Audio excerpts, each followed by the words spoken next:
Weekly news Bobbili నియోజకవర్గం కరాత్ వెంకటరమణతో alias Venkanna TDP president చిట్టి సీతారాంపురం మా ప్రతినిధి తవటిరాజ్తో ముఖాముఖి పెట్టి సర్పంచ్ గా పోటీ చేసి గెలిచాను. మా పంచాయతీలో సీసీ రోడ్ కాల్వాసు గ్రామంలో అన్ని పనులు చేయించాను. సుమారుగా బిల్లులు 25 లక్షల వరకు గ్రామ అభివృద్ధికి విడుదలయ్యాయి. మెడికల్ రిఫరెన్స్ చేసి పదవి విరమణ చేసి సర్పంచ్ గా గెలిచాను. మా ఎమ్మెల్యే సహకారం సపోర్ట్ అభివృద్ధికి ఎంతైనా ముందుకు రావడానికి ఎమ్మెల్యే బేబీ ఉన్నారు.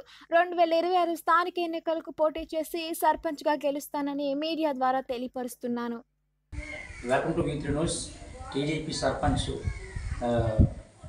కరౌత్ వెంకటరమణ అలియాస్ వెంకన్న గారిని ఈరోజు ఇంటర్వ్యూ చేయడానికి రావడం జరిగింది.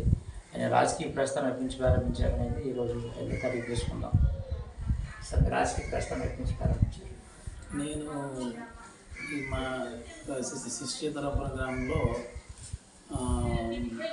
గత 2012-2013 నుంచి చేస్తున్నాం సార్. 2011 ఏ పదవి నుంచి వచ్చేస్తారు మరి? అంటే నేనైతే గ్రామ స్థాయి నుంచి ఇక్కడ మా చిన్నన్న గారు ఒక 2 సార్లు సర్పంచ్గా, ఒకసారి ఎంపీటీసీగా చేయడం జరిగిందండి ఈ గ్రామం నుంచి. తర్వాత ఆయన మండల పార్టీ అధ్యక్షుడిగా, తర్వాత జిల్లాలో బీసీసీ ఉపాధ్యక్షుడిగా ఇప్పుడు కొనసాగుతున్నారు. అయితే అంటే ఆయన వారసత్వంగా మేము ఇక్కడ మా గ్రామంలో గ్రామ పంచాయతీ సర్పంచ్గా 2021లో నేను ప్రారంభించడం జరిగింది, నిల్చోవడం జరిగింది సార్. 2021లో మా మిస్సెస్ పాల్వల సీమన మా మిస్సెస్ గారు నిలబడ్డారు. ఆయన సర్పంచ్ ప్రతినిధిగా నేను ఇక్కడ ఉన్నాను సార్. ఓకే, మీరు మొత్తం చూసుకుంటారు, మీ చూసుకుంటాను సార్. రేపు స్థానిక ఎన్నికలు వస్తాయి కదండి, అప్పుడు ఏమైనా మీరు మళ్ళీ ఏదైనా పోటీ చేయడానికి సిద్ధంగా ఉన్నారా? రేపు 2026 జనవరి అయిపోతుంది. గ్రామ సర్పంచ్గా మళ్ళీ పోటీ చేస్తాను. మీ స్థానిక ఎమ్మెల్యే పనితీరు ఏ విధంగా ఉంది? మాకు చాలా బాగుందండి, చాలా నచ్చింది. మా గ్రామంలోకి అయితే ఈ మన 2024 ఎలక్షన్ అయిన తర్వాత, తెలుగుదేశం ప్రభుత్వం వచ్చిన తర్వాత మాకు చాలా అభివృద్ధి కార్యక్రమాలు చేసుకోవడానికి చాలా వర్కులు ఇచ్చారండి. ఇక్కడ గ్రామంలో సీసీ రోడ్ అనేది ఒక 20 లక్షలు పెట్టి సీసీ రోడ్, మెయిన్ రోడ్ వేసామండి. 2024 తర్వాతనండి, after election Chandrababu Naidu government ముఖ్యమంత్రి గారు ముఖ్యమంత్రి అయిన తర్వాతే మా ఎమ్మెల్యే గారు శ్రీ గౌరవ బేబీ నాయన్ గారు ఎమ్మెల్యే అయిన తర్వాత మాకు ఇక్కడ నిధుల్ని ఏర్పాటు చేయడం జరిగింది. అది సర్పంచ్ ఏంటంటే 2024లో మాకు ఎలక్షన్ అయిన తర్వాత మా గ్రామంలో 20 లక్షలు పెట్టి సీసీ రోడ్ నిర్మించడం జరిగింది. అలాగే గ్రావెల్ మరియు మెటల్ రోడ్లు కూడా ఒక 60 లక్షల వరకు ఇచ్చారండి. ఇక్కడి నుంచి గ్రామ సచివాలయానికి వెళ్ళడానికి త్రోవ లేకపోతే ఆ గ్రామ సచివాలయానికి వెళ్ళే విధంగా అటువైపు గ్రావెల్ అండ్ మెటల్ రోడ్ నిర్మించడం జరిగిందండి. తర్వాత ఇక్కడ వాటర్ కానీ, కుళాయిలు కానీ, తర్వాత పంచాయతీ భవనాలు కానీ అన్నీ కూడా అభివృద్ధి చేసుకోవడం జరిగిందండి. వెంకన్న గారు, ఇప్పుడు ఒక యంగ్గా ఉన్నారు కాబట్టి ఎంత ప్రెసిడెంట్ అనగానే ఏదో ఒక 50 సంవత్సరాలు 60 సంవత్సరాలు ఉంటారు. వాళ్ళకి మన యంగ్కి వ్యత్యాసం ప్రజలు ఎప్పటి నుంచి ఆలోచించేటువంటి రెస్పాన్స్ వస్తుంది? నేనైతే ఇక్కడ సర్వీస్ అయితే చాలా చక్కగా ఇస్తానండి.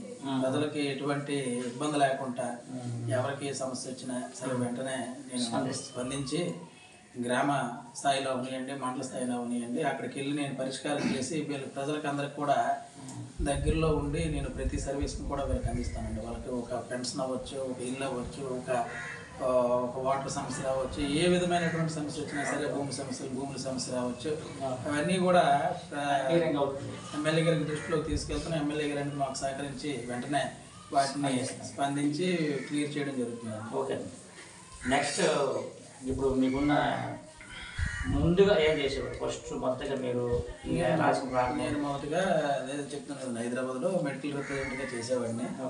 అక్కడి నుంచి మరి 2009 ఎలక్షన్ సుజీకృష్ణ రంగారావు గారి ఎలక్షన్కి అప్పుడు ఫాలోఅప్ అయ్యాను. నేను ఆ వెనకాల తిరిగి రాజకీయ ప్రస్తావన చేస్తూ రాజకీయాల్లోకి మొదటిగా వచ్చాను. సార్, ఇప్పుడు సూపర్ 6 అని అమలు అయ్యింది అంటారు సార్, సూపర్ 6 చాలా సక్సెస్ అయిందండి. ప్రతి ఒక్కరికి కూడా టీడీపీ ప్రభుత్వం గల వ్యత్యాసాలు ఏమన్నాయి? వైసీపీ టీడీపీకి వ్యత్యాసం ఏంటంటే వాళ్ళు పథకాలు ఇచ్చారు, ఓన్లీ అభివృద్ధి పథకాలు తప్ప అభివృద్ధి ఎటువంటిది లేదండి. ఇప్పుడు పథకాలు ఇస్తున్నారు, అభివృద్ధి కూడా 2 కార్యక్రమాలు జరుగుతున్నాయండి. సో 2 కార్యక్రమాలు జరగడం వల్ల ప్రజలకి ఎటువంటి ఇబ్బంది లేకుండా కూటమిలో ఇప్పుడు మీరు కూటమిలో ఉన్నారు కదా సార్, కూటమిలో ఉండడం వల్ల మీకు ఎటువంటి వడదలకు లేకుండా జనసేన, బీజేపీ, టీడీపీ స్థానికులు అటువంటి సమస్యలు ఎట్లేదు సార్, అంతా కలిపి చాలా బాగా జరుగుతుంది. ఎక్కడ కూడా కూటమి ప్రభుత్వం గట్రా ఇలాగా మేము గొడవలు పడడం కానీ లేకపోతే అటువంటి సమస్యలు ఎటువంటి లేవు. మా గ్రామంలో అలాంటిది లేదు కూడాను. గ్రామ స్థాయిలో కానీ మండల స్థాయిలో నియోజకవర్గం చాలా చక్కగా జరుగుతుందండి.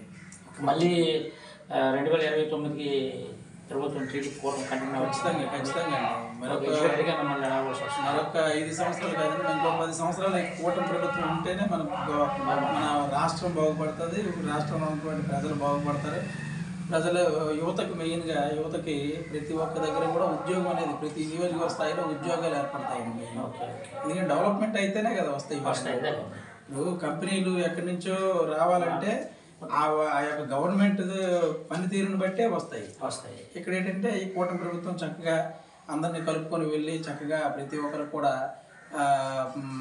సంక్షేమం అవనివ్వండి, అభివృద్ధి అవనివ్వండి అన్నీ జరుగుతుంది. కాబట్టి ఇప్పుడు కూడా విడిపోయే సమస్య లేదండి. ప్రస్తుతానికి ఒక 10 ఏళ్ళ వరకు ఈ కూటమిని నిలబెట్టుకొని కూటమితో వెళ్ళాలని మా ఉద్దేశం అండి.